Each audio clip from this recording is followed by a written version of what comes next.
அதிகார மையத்தை மோடிய பெயர் சொல்லியே சார் விழித்து எல்லாரும் பேசுறாரு. சொல்றாங்க சார். மைக் கிடைச்சதுன்னா என்ன, மைக் கிடைச்சதுன்னா கடைசி தொண்டன் இருக்கான்ல அவன்.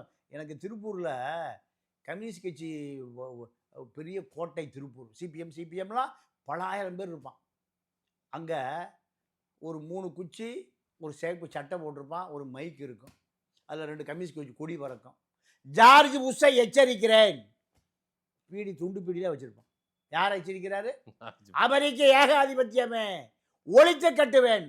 3 குச்சி, ஒரு மைக், ஒரு மெக்கா போனு. பீடிக்கு தீப்பிட்டி இருக்காது. தோளார் வச்சு தீப்பிட்டி கொடுங்க தோளார், பாதி குடிச்சிட்டு சோப்பில் வச்சுக்குவான். அந்த கம்யூனிஸ்ட் கட்சிக்கார தொண்டை என்ன சொல்லுவான்? ஜார்ஜ் புஷ்ஷை எச்சரிக்கிறாங்க. இதே கதை தான் விஜய் எச்சரிக்கிறது. யாருக்கு பூச்சுத்துறீங்க? உங்களுக்கு பின்னால் ஜோசப் விஜய்க்கு பின்னால் கிறித்துவ மிஷினரிகள் நிறைய பணம் கொடுக்குறான். நிறையா எதுக்கு? டிபன் சாப்பிட்றதுக்கு, புரோட்டா சாப்பிட்றதுக்கு. எதுக்கு? இந்த மாநாட்டுக்கான செலவு சார். சரி. அப்போ மோடி எச்சரிச்சு தான் ஆகணும்.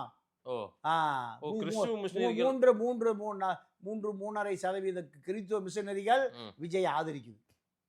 அதான் மோடி எதிர்க்கிறார். எல்லாத்துக்கும் காரணம் இருக்கு சார். சோழியம் குடுமி சும்மா ஆடாது. இதுதான் ஏன் முஸ்லீம்களுக்கு ஆதரவா நீ பேசுற? மோடியை எதிர்த்தால் முஸ்லீம் வாக்கு வரும், கிறித்துவ மிஷனரிகள் பணம் கொடுக்கும்.